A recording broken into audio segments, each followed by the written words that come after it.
పూజించేటువంటి దేవతలకు కూడా మూల పురుషులైనటువంటి త్రిమూర్తులు అనే పేరుతో పిలువడే బ్రహ్మావిష్ణులే సృష్టి స్థితి సంహార కార్యాలను కొనసాగించాలి అంటే అమ్మవారి శరణధూడిని ఆశ్రయించి సృష్టి స్థితి సంహారాలను చేస్తూ ఉన్నాడు అంటే సామాన్య మానవ జన్మించిన మనము మన కార్యాలను నిర్వహించుకోవాలి అంటే ఎవరినో ఆశ్రయించాల్సిన అవసరం లేదు.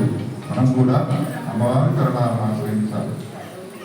కానీ అమ్మవారి చరణాలను ఆశ్రయిస్తే వచ్చే ప్రయోజనం ఏమిటి అనే విషయాన్ని మనం తెలుసుకోవాలి.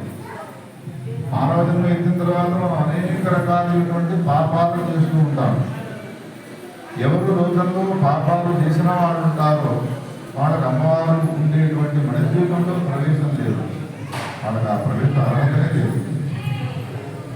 ఎవరు క్లాసుల్లో క్లాసులు ఉంటారో 10వ తరగతిలో క్లాసులు ఉంటే 11వ తరగతిలో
పరమపావనమైన శృంగేరి క్షేత్రం శంకరమఠం దుర్గా భవాని ఆలయ ప్రాంగణంలో మనమంతా కూడా ఇప్పటిదాకా జగద్గురు శంకరాచార్య వారు రచించిన సౌందర్య లహరి, శివానంద లహరి అనే స్తోత్రాలను పారాయణం చేస్తున్నాం.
याको वा न भवति मति